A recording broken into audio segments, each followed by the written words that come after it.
Bueno, estamos de regreso. Pasamos ahora al tema que estamos debatiendo a lo largo de esta semana. ¿Qué decir de estas maniobras de los gobernadores salientes como Javier Duarte, Roberto Borge, César Duarte para eludir la rendición de cuentas? Como todos los martes, me acompaña Gerardo Esquivel. Gerardo, muy buenas noches. Leo, buenas noches. Y en esta ocasión nos da mucho gusto que esté con nosotros de nuevo Edna Jaime. Ella es directora general de México Evalúa. Edna, ¿cómo estás? Muy buenas noches. Buenas noches, Javier. Bueno, buenas noches. Y hay que decirlo, Edna, tú estuviste involucrada en todo este tema del Sistema Nacional Anticorrupción. ¿Lo estuvo México Evalúa? Sí, bueno, y tú como su representante. Como su representante, Marco Fernández, de manera particular, trabajando a profundidad en el debate de las 7 leyes. Claro, sí. Entonces, fue un participante, me parece que clave en estos procesos. Pero cuando tú ves esto que se negoció en el Congreso y luego ves a los señores Duarte y Borge haciendo estas triquiñuelas que de verdad que son de país bananero o de estado bananero. Bueno, ya yo estoy dando mi opinión, pero ¿qué opinas tú? Coincido. Mira, Leo, creo que tenemos un problema enorme para controlar el poder. Para generar mecanismos de contrapeso y de control efectivos. Sí. Me parece que estos casos lo que demuestran es que nuestra democracia se quedó muy corta y tenemos que desarrollar mecanismos de rendición de cuentas, de control del gasto, de control del poder, verdaderos mecanismos de contrapeso. Y mientras no lo hagamos, vamos a tener estas historias de manera recurrente. Sí. Cada 6 años vamos a tener estos escándalos, vamos a querer quemarlos en leña verde en la plaza pública, pero el siguiente va a ser igual. Porque me parece, Leo, que ciertamente tiene que ver con la integridad de quien ocupa un cargo de representación popular, pero tiene mucho que ver con las instituciones que vigilan y que controlan el poder. Desde luego, bueno, y lo que están tratando de hacer estos gobernadores, Gerardo, es cambiar esas instituciones y poner al frente de esas instituciones a sus cuates. Sí, aunque habría que decir, y me parece vergonzoso todos estos episodios, pero habría que decir que estos episodios no ocurrirían sin la connivencia de los poderes legislativos estatales, que tiene que ver un poco con esto. Es decir, aquí en esto es evidentemente la decisión de los gobernadores, los dos Duarte y de Borge, pero en los 3 casos lo que están haciendo son modificaciones a la ley de último minuto que les van a beneficiar o que les permiten, y en algunos casos, digamos, amenazar al gobernador al entrante con que gente suya se podrá encargar de supervisarlos, como es el caso del nombramiento en la Auditoría Superior, la Auditoría de la Federación Estatal, en el caso de Veracruz, me parece que es, o en uno de los 3 casos, pues, y que tiene que ver con que el control político que tiene el gobernador aún en funciones, o los gobernadores en funciones, hace que los partidos políticos, de alguna manera, los legislativos estatales, se cuadren y operen todo esto. Pero es que yo creo que se cuadran, Gerardo, porque ellos también se están tapando. También se están tapando. También se están protegiendo. Ellos son parte de todos estos sistemas de corrupción. De acuerdo, y es una cosa, digamos, ahí estatal. Ahora, la pregunta es qué mecanismos hay fuera de lo que debería funcionar, que es estatalmente este contrapeso legislativo que debería operar. Pues hay 2 cosas que pueden operar que no son necesariamente, uno es usar los poderes, digamos, metaconstitucionales del presidente, que como ha ocurrido en el pasado, ¿no? El presidente en otros momentos usa un poco ese poder para tener cierto control sobre lo que hacen los gobernadores. Cuando hacen algo que piensan que pone en perjuicio o en peligro la prevalencia del partido político, digamos, lo hizo Salinas muchas veces con muchos gobernadores. Lo intentó hacer Zedillo con Madrazo, no pudo. Y la gran pregunta aquí creo que es clave es si el presidente Peña Nieto quiere hacerlo, quiere hacer algo, puede hacer algo, o si quiere, o si no está pudiendo hacer, que es otra posibilidad.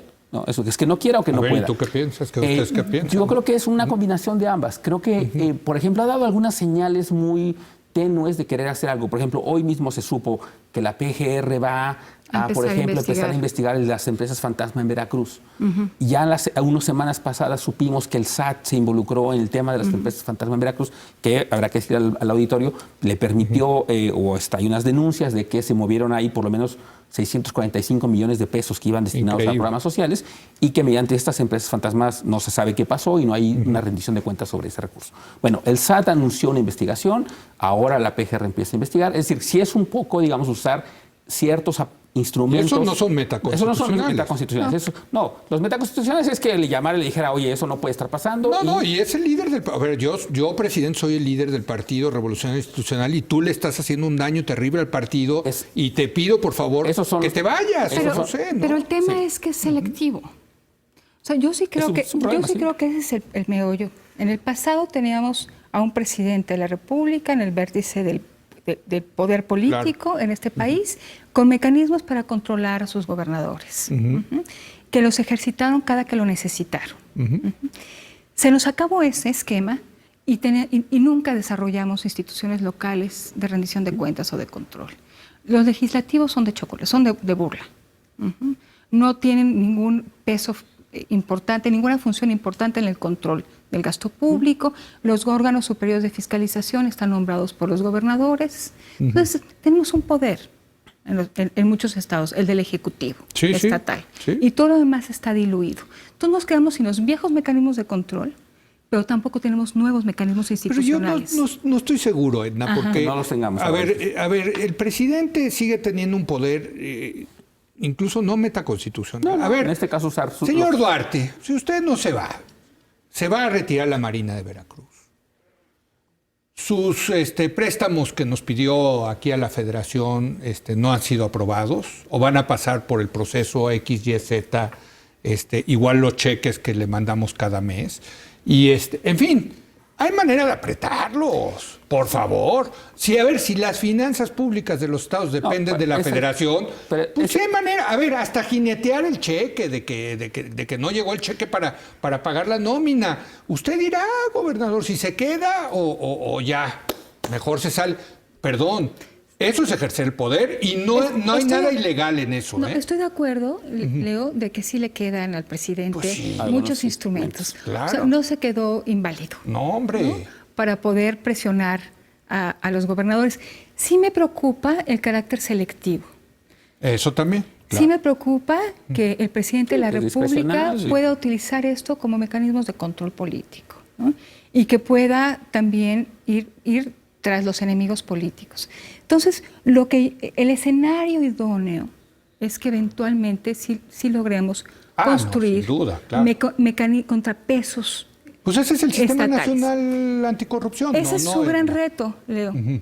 Tenemos aprobamos el paquete de 7 reformas, tenemos un marco normativo que define mucho mejor muchas cosas, desde los delitos, cómo perseguirlos, mayores facultades para los órganos que van a ser parte sustantiva de la construcción del Sistema Nacional Anticorrupción.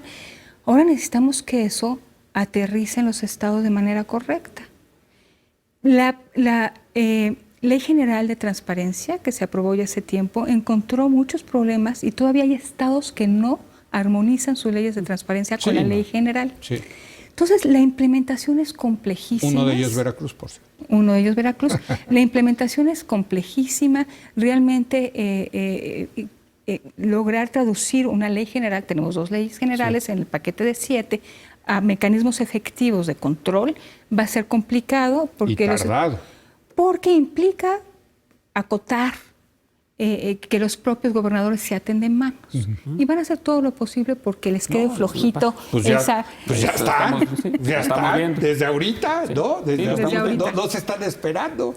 Sí, ahora, yo creo que, digamos, estando de acuerdo con lo que dicen en términos de que lo ideal sería avanzar en esa dirección, digamos, aquí el punto es estas 2 opciones. El presidente no quiere o no puede hacerlo. En cualquiera de los 2 casos, creo que estamos en un mal escenario. Si no puede, porque efectivamente ya está perdiendo el control de ciertos hilos políticos que antaño tenían los presidentes, por las razones que sean, pues no deja de ser preocupante que a 2 años de distancia de terminar su gestión, pues ya esté en una situación de este tipo por las razones que sean. O bien, si no quiere, pues es aún más preocupante porque quizá tenga que ver con esto que decías, y que es una explicación muy posible, es decir, pensar que el presidente simplemente no está dispuesto a actuar contra gobernadores de ninguna manera, usando sus instrumentos legales o los metaconstitucionales, que podrían, digamos, quizás está de alguna manera protegiendo a sus anteriores aliados. Recordemos que existe este video que recientemente circuló nuevamente de cuando el presidente hablaba de el nuevo PRI, ¿no? En tercer grado. En el nuevo PRI planteaba quiénes eran los nuevos priistas y hablaba de los jóvenes gobernadores y mencionaba estos 3 ejemplos, justamente como el ejemplo del nuevo PRI, lo que ya venía, en fin. Y recordemos que, por ejemplo, hubo casos, por ejemplo, en la campaña presidencial de un enviado de Javier Duarte que fue detenido en un helicóptero con una bolsa millonaria. Un avión. En fin, 50 millones de pesos en efectivo. Cosas de ese tipo en que Toluca. nos hacen pensar que había una especie de, digamos, de acuerdo, de práctica política, de protección incluso entre ellos. Que a lo mejor es lo que estamos viendo, digamos, una continuación de esos episodios. Bueno, es que el hecho de que no actúe el presidente nos lleva a especular sobre esos temas. Y eso es gravísimo. Yo creo que los 2 escenarios son preocupantes. Pero ¿qué le debe el presidente a Javier Duarte como para llevar sobre sus espaldas un costo político, ¿no? Pues esa es la pregunta. Esa es la pregunta interesante. ¿No? ¿O no? Yo creo que esa es la pregunta, pero porque sí tiene los instrumentos, no necesita violentar nada. No. Ahora, quizá, déjenme especular, otro ya nos tenemos que ir, pero es que también tiene muchas cosas en el plato ahorita el presidente, ¿no? También. Digamos que lo de los maestros... Sí, pero lo de Duarte es una cosa que se vino construyendo. Sí, a Duarte lo querían quitar según las columnas políticas desde antes de la campaña, ¿no? Por eso, digamos, le terminó costando la gobernatura al PRI de uno de los estados más importantes en términos de población. Electorales. Entonces, electorales va a ser muy importante esa pérdida. Bueno, ahora esto ya es como la cereza del pastel, ¿no? Esta cuestión de que se está blindando, de querer vender la casa de gobierno, de quitarle el fuero al siguiente gobernador. Todas estas cosas ya son como la cereza del pastel. Y ahí sí que no se puede explicar por qué el presidente no actuó en todo caso antes, cuando era evidente que se estaba generando... Hoy decía Miguel Ángel Yunes que quiere basificar a los trabajadores eventuales, lo cual va a dejar con una presión presupuestaria al estado de Veracruz. Que de por sí la tiene. De por sí le van a dejar ese estado terriblemente endeudado, con un margen de maniobra muy estrecho. Y se gastaron el fondo de pensiones también. No, es un desastre. Con compromisos de ingreso, más bien con ingresos futuros ya comprometidos. Un desastre. Y lo mismo en Chihuahua, por cierto. Sí.